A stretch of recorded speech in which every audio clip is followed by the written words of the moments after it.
Great Agamemnon rules the numerous band, 100 vessels in long order stand, and crowded nations wait his dread command.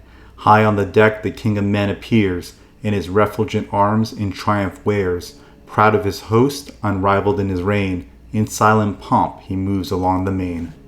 So did Homer describe Agamemnon, the legendary king of Mycenae, in his 8th century BC epic poem, the Iliad. In this story, the Mycenaean king Agamemnon gathers a great Greek army to attack Troy, ostensibly to recover Helen, wife of his brother Menelaus, king of Sparta. According to the Greeks, she was abducted by the Trojan prince Paris and whisked from Sparta to Troy.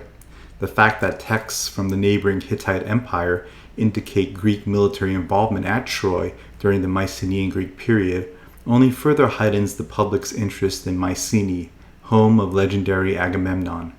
At Mycenae, we find ourselves at the intersection of history and myth during the Age of Heroes, or the Mycenaean Greek period, from 1600 to 1100 BC. In this talk, I hope to provide a video tour of some of the more interesting aspects of Mycenae for those people who plan to visit this archaeological site. The talk is not meant to be exhaustive and is quite subjective in nature in the sense that I'm discussing parts of the archaeological site that I find most interesting. Before going any further, it is important to clarify that Mycenaean Greece does not describe a single political entity. Rather, it refers to a collection of independent Greek city-states, of which Mycenae was one of. Also, when we talk about the Mycenaean Greeks in the vernacular, we're referring to the collective Greeks of all these city-states whom share a common language and culture, rather than specifically referring to the Greeks that inhabited Mycenae.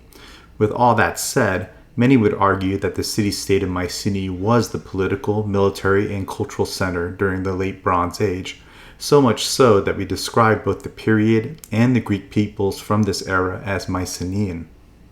When one first approaches the main archaeological site, we encounter the massive limestone walls of Mycenae. Such a defensive wall in the 2nd millennia BC would have been quite an architectural feat.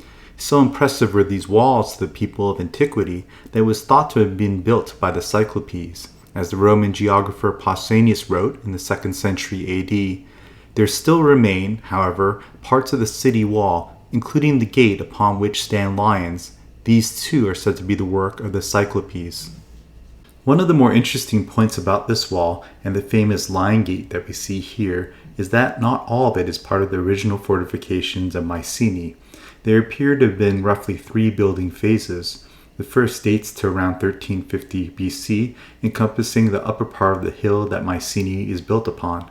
The second phase was around 1250 BC and is the time period where the Lion Gate and the adjacent wall to the right of it dates from.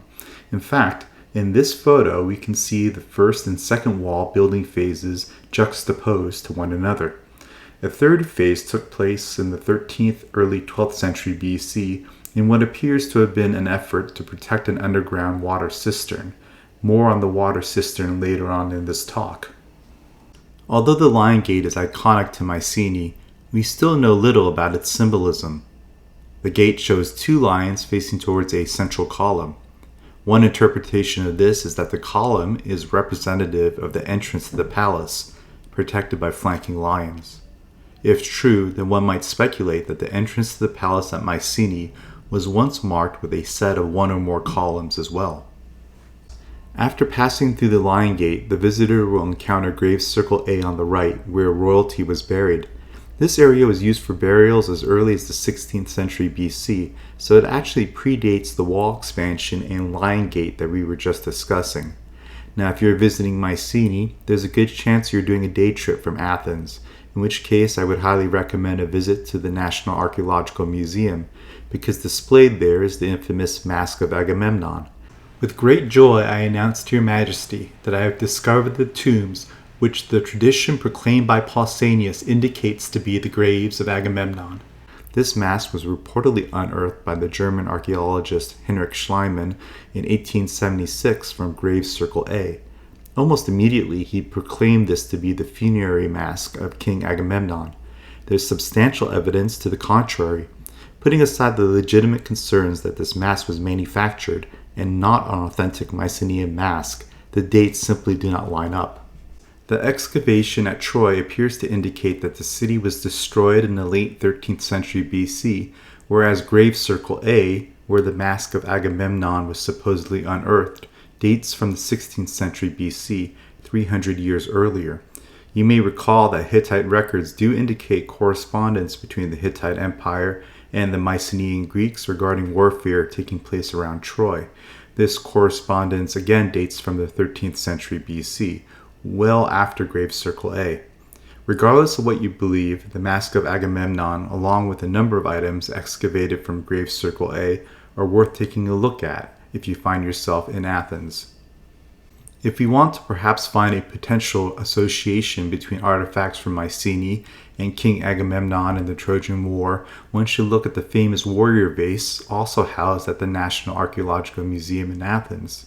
This vase was discovered in a house of the same name directly adjacent to Grave Circle A and dates from the early 12th century BC. The soldiers depicted on this vase are clad in breastplate, helmet, greaves, and armed with spears and shields. If one looks carefully, knapsacks appear to be affixed to the spears. Was this how the Greek soldiers and heroes of the Iliad were equipped when they went off to war at Troy? Speculative in nature to even think, but still a fun exercise. Returning back to Grave Circle A, we see from this aerial view a number of shaft graves. The circular wall built around these shaft graves was added after the wall expansion discussed earlier around the 13th century BC. As noted previously, Grave Circle A dates from the 16th century. However, by the 15th century, royal figures were being buried in Tholos tombs. Tholos tombs are circular burial chambers constructed into the sides of hills. They represent a significant jump in cost and engineering knowledge, perhaps reflecting the increasing wealth and power of Mycenae. Of all the Mycenaean city-states in Greece, Mycenae had the most of such tombs, numbering 9.